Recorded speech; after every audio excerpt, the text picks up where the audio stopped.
Armstrong கொலை வழக்குல பிரபல ரவுடியான நாகேந்திரனின் மகன் அஸ்வத்தாமன் அதிரடியாக போலீசாரால் கைது செய்யப்பட்டிருக்கிறார்.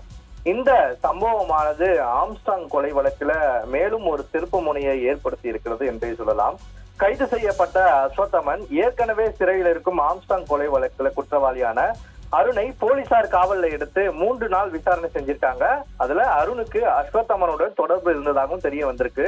இதனை அடுத்து இந்த நடவடிக்கையை எடுத்து கொடுப்பதாக கூறப்படுகிறது. ஆம்ஸ்டாங் கொலை வழக்குல 21 பேர் இதுவரை கைது செய்யப்பட்டு இருக்கக்கூடிய நிலையில தற்போது பொன்னை பாலு, அருள், ராமு மற்றும் ஹரிதன், சிவசக்தி ஆகியோரை காவல்துறை கஸ்டடியில எடுத்து விசாரணை செஞ்சிட்டு இருக்காங்க. இந்த ஒரு சம்பவம் என்பது ஒரு பேசு பொருளாகி இருக்கிற நிலையில இவர் வேலூர் சிறையில உள்ள பிரபல ரவுடி நாகேந்திரனின் மகன் காங்கிரஸ் கட்சியினுடைய முதன்மை பொதுச் செயலாளரான அஸ்வத்தாமன் காவல்துறையினால கைது செய்யப்பட்டிருப்பது ஒரு பெரும் பரபரப்பை ஏற்படுத்தி இருக்கிறது. ஆம்ஸ்டாங் கொலை வழக்குல இதுவரை 5 வழக்கறிஞர்கள் கைது செய்யப்பட்டுள்ளனர். அஸ்வத்தாமனும் ஒரு வழக்கறிஞர் என்பது ஒரு பெரும் அதிர்ச்சியை ஏற்படுத்தி இருக்கிறது.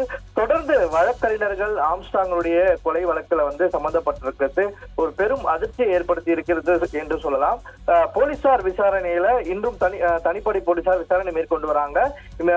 இதுக்கு பின்னராக இன்னும் நிறைய பேர் இதுல இருக்காங்க, இந்த கொலையில சம்பந்தப்பட்டிருக்காங்க என்று போலீசாரோட விசாரணை தெரிய வந்திருக்கு.